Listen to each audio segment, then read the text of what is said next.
आदाब, आप तक समाचार में स्वागत है आपका।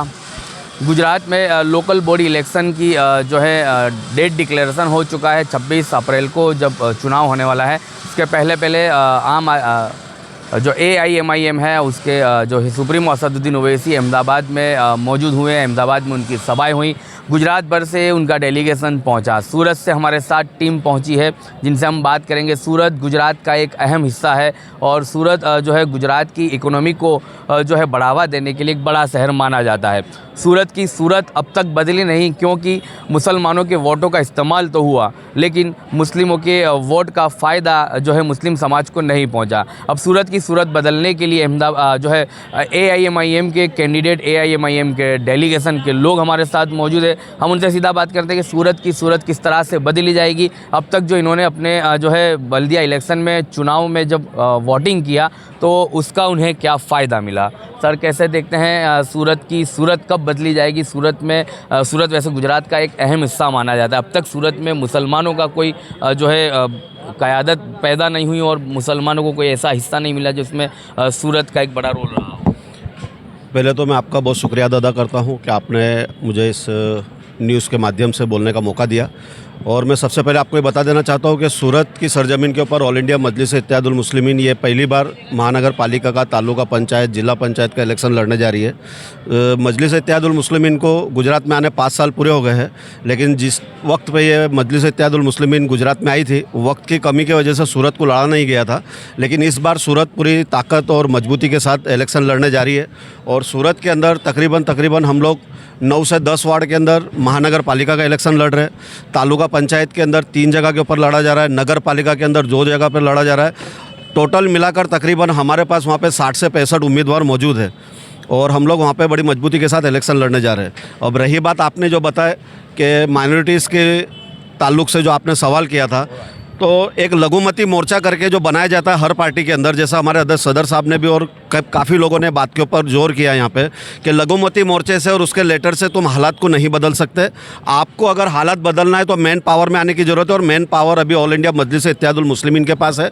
तो मैं तमाम लोगों से आपके चैनल के माध्यम से ये कहना चाहूँगा कि गुजरात में जहाँ कहीं के भी इलेक्शन हो रहा है तो हम सभी लोगों को साथ में लेकर इलेक्शन लड़ रहे हैं। सिवाय सिर्फ मुसलमानों की बात नहीं है इसके अंदर, दलित, आदिवासी, जो हमको जैसा लग रहा है हम लोग वहाँ पे इलेक्शन लड़वा रहे और हम सभी जातियों को साथ में लेकर इलेक्शन लड़ रहे हैं गुजरात में। पिछले जो है चुनाव की बात की जाए कॉरपोरेशन की, तो आम आदमी पार्टी ने एक बड़ा अच्छा रोल निभाया था। इस बार क्या है, किसको आपको टक्कर देनी है? देखिए, हमारी जो टक्कर हो सीधा वहाँ पे बीजेपी से है, क्योंकि हमारे लड़ने से पहले ही कांग्रेस वहाँ पे 0 हो चुकी है। सूरत के अंदर महानगर पालिका में एक भी कॉरपोरेटर सूरत के अंदर नहीं है। और आम आदमी पार्टी की जो बात करें तो उसमें 27 सीटें आम आदमी पार्टी की वहाँ पे कॉरपोरेटर जीती थी और तकरीबन उसके अंदर 12 से 15 लोग ने तो भाजपा को ज्वाइन कर लिया और आम आदमी पार्टी छोड़ दिया था। तो आज भी वो हालत है वहाँ पर कि वो लोग बीजेपी में चले जाएंगे और यही मुद्दे को लेकर हम लोग आवाम के बीच में जाएंगे कि ये जीतकर बीजेपी की गोद में बैठने वाले लोग हैं। तो आप लोगों को पहचानिए और ऑल इंडिया मजलिस इत्तेहादुल मुस्लिमीन के नुमाइंदों को कामयाब कीजिए, ताकि आपके रुके हुए जो काम है, जो लोगों की जो तकलीफ़ों के ऊपर वहाँ पे कोई बात करने वाला नहीं होता है, हम उस मुद्दे के ऊपर वहाँ पे काम करेंगे। उन लोगों को एक मैसेज, सूरत शहर के लोगों को जो AIMIM को B टीम तो कहते हैं, लेकिन जो B टीम असल में पैदा होती है, अपक्ष निर्दलीय उम्मीदवार खड़े होते हैं मुस्लिमों को हराने के लिए और ऐसी क़यादत को आगे नहीं आने देते, उनको जो अलग अलग पार्टियां खड़ी करती हैं, उनको क्या मैसेज? मैं एक मैसेज ये बात को आपसे चैनल के माध्यम से देना चाहूँगा कि जो ऑल इंडिया मजलिस इत्तेहादुल मुस्लिमीन को B टीम बोलती है, सत्ता पक्ष हमेशा अपक्ष के उम्मीदवार उतारती है और B टीम कौन है, क्या है, ये भी आप अच्छी तरह जानते हैं, क्योंकि ऑल इंडिया मजलिस इत्तेहादुल मुस्लिमीन ऐसी जगह से चुनाव लड़ती है। मान लो कि हमारे सूरत के अंदर टोटल 30 वार्ड है और 30 वार्ड में हम सिर्फ 10 वार्ड के ऊपर मेहनत कर रहे हैं, तो हमारे को जहाँ पर जीतने की उम्मीद है हम वहीं पे लड़ रहे हैं। लेकिन आम आदमी पार्टी पूरे 30 वार्ड लड़ रही है, कांग्रेस पूरे 30 वार्ड लड़ रही है और बसपा पूरे 30 वार्ड लड़ती है। तो मतलब में ये B टीम नहीं है, B टीम सिर्फ MIM है, ये तो बिल्कुल गलत बात है। और रही बात दूसरी, भाजपा जो है वहाँ पे शासन कर रही है तकरीबन 35, 40, 45 साल से। उससे पहले वहाँ पे बीजेपी, कांग्रेस का शासन रहा। कांग्रेस के शासनकाल के अंदर भी माइनॉरिटी को लेकर कोई भी स्कीमें नहीं है।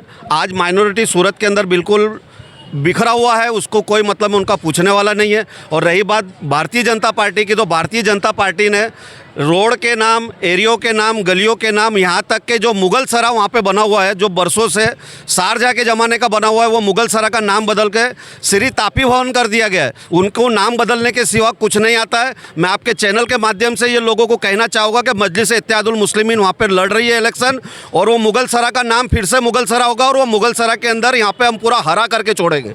चलिए, नाम बदलने से वोट नहीं बदलता, ये साफ सूरत की जनता जानती है। और इस तरह से ही अगर AIMIM को वोट देकर आपने कामयाब बनाया तो फिर वही जो है नाम रखा जाएगा, जिस तरह से जो है भारतीय जनता पार्टी ने अपने दमन से नाम को चेंज किया।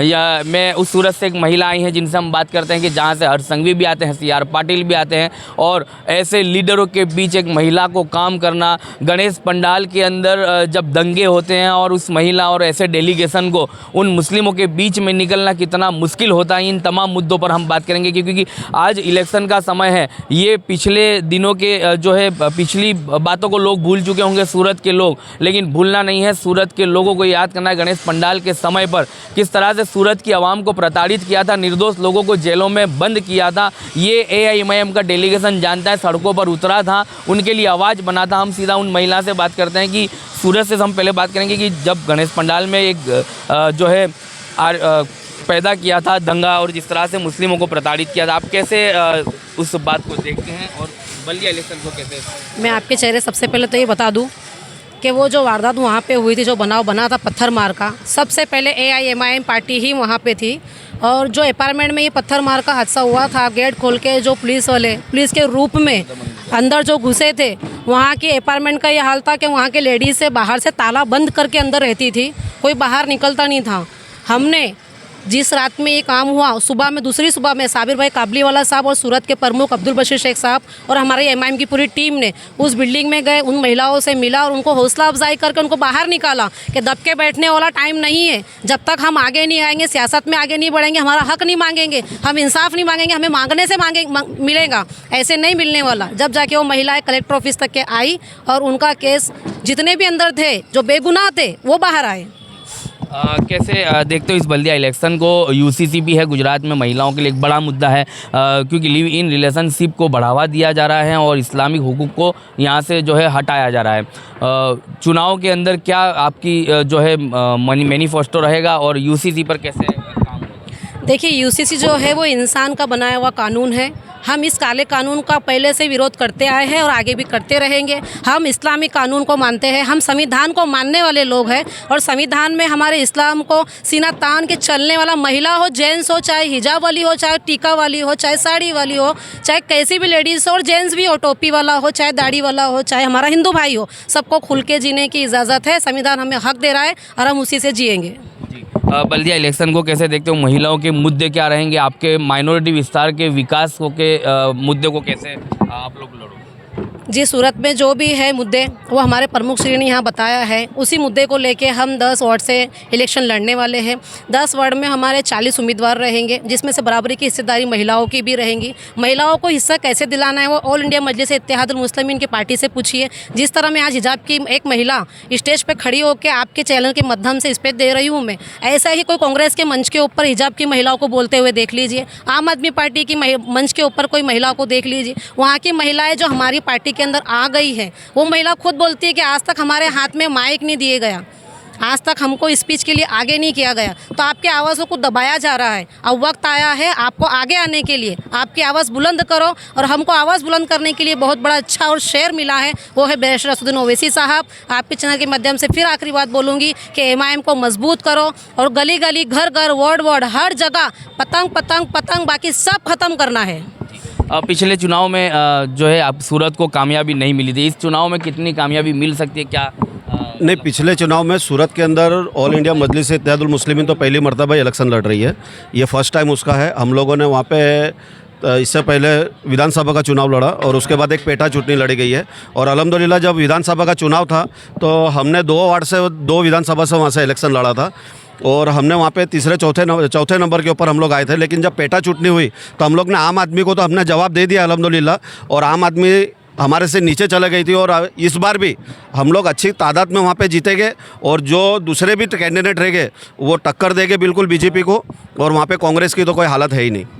महिलाओं के मुद्दे सिलेंडर के महंगाई के हैं, उनको किस तरह से जो है वो महिलाएं आपको इलेक्शन में दिखा देंगी ताकत उनकी। हमको सिर्फ भाषण दे के और ये सब बातें करके हमारी ताकत नहीं बतानी है। महिलाएं वोट दे के करारा जवाब देंगी उस चीज़ का कि सिलेंडर महंगा कैसे होता है। बहुत शुक्रिया हमसे बात करने के लिए। था सूरत का डेलीगेशन जिन्होंने हमसे बात की और इन्होंने अपने अंदाज से एक मैसेज दिया है सूरत की आवाम को कि सूरत को बदलना है और सूरत को बदलने के लिए AIMIM मैदान में है और इन्हें अपने वोटों से जो है कामयाबी देकर अपने इलाकों की सूरत को बदलना है, तो एक मौका दीजिएगा। जिस तरह से अपने दबी आवाज़ में इन्होंने कहा कि जिस तरह से महिलाएं और जो है बुज़ुर्ग जवान लाइनों में खड़े रहें, इसी तरह से अगर वोट देने के लिए लाइन लगाई जाएगी तो आपको उन लाइनों से छुटकारा मिलेगा। जो लाइन अपनी जीवन ज़रूरियात के सामानों के लिए लगाया करते थे, उन लाइनों से आपको छुटकारा मिलेगा। ऐसा ही एक डेलीगेशन AIMIM का गुजरात के अहमदाबाद में पहुंचा है, जो सूरत में काम कर रहा है बरसों से, जिन्होंने मुस्लिमों की दबी कुचली आवाज़ों को उठाया है। गणेश पंडाल हो, जिस तरह से सूरत में दंगों में मुस्लिम पीड़ितों को जो है प्रताड़ित किया गया था, निर्दोषों को अपनी जो है दबंगाई से जेलों में कैद किया था, उनकी भी आवाज़ बने थे। आज हमारे साथ मौजूद है जिन्होंने हमसे बात की और ये वही सूरत है जहाँ से CR पाटिल भी आते हैं, हर संघवी भी आते हैं और उनके सामने लड़ने के लिए AIMIM की महिला AIM का डेलीगेशन, AIM के प्रमुख और बाकी जो है कैडर है, कार्यकर्ता हैं, वो हमारे साथ मौजूद है। आप इनके लिए जो है दुआएं कीजिए और आने वाले दिनों में इनका साथ दीजिए ताकि जो है अपने विस्तार हैं जिसका विकास का काम नहीं हुआ, उनके विकास के कामों को आगे बढ़ाने के लिए इन्हें अपना साथ जरूर दीजिए।